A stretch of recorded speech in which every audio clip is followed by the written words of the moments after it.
car sloshed through a puddle, spraying oil-laced water on Patrick's boots, then passed by. She stared out the window at him, her expression sad and haunted. Nothing he could do. She'd made her choice. Just like Zach. His son had come to town for his latest B-movie publicity junket. He hadn't taken the time to see the family. Whether he was embarrassed or just didn't care, Patrick didn't know.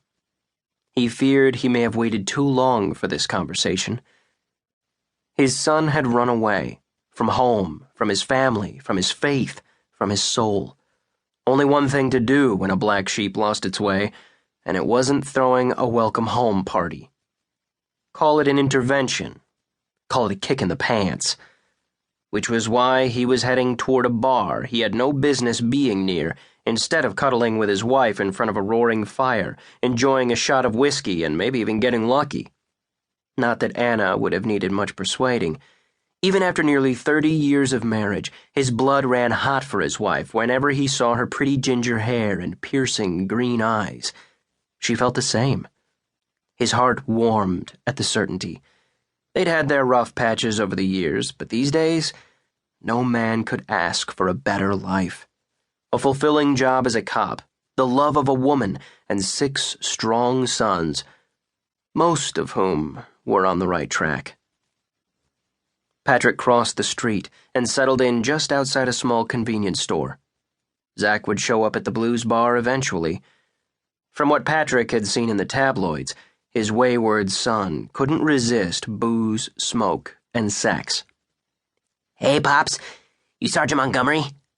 Patrick turned and studied the teen who stood in an open stance at the corner of the building.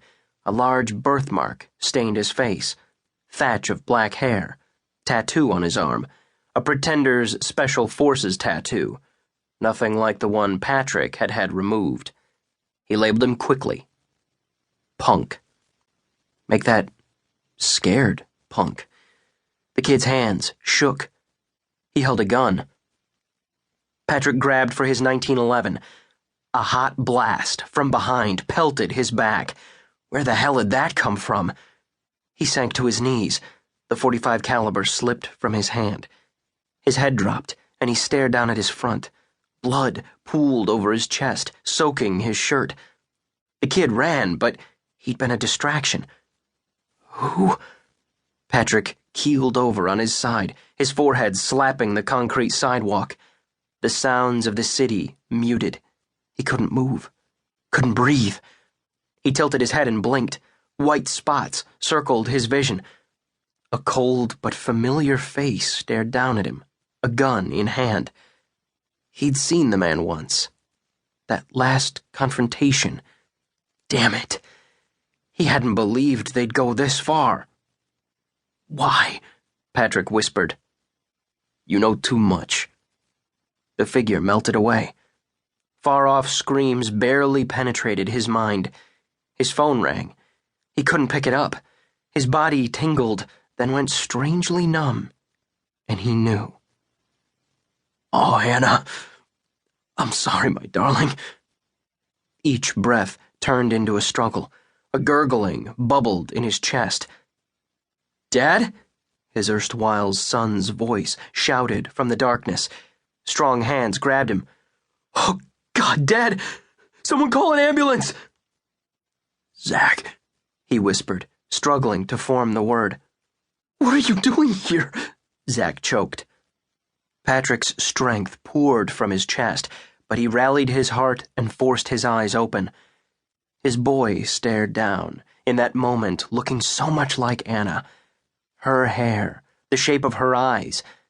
He looked up into his son's face. Tears streamed down Zach's cheeks, bloodshot eyes laced with fear and regret. He cradled Patrick close, but Patrick could no longer feel his son's touch. "Hold on, Dad, please." It was too late. "Tell Mom. Love her," he gasped. A gray cloud closed in on him, washing out life's color. "Don't do this, Dad."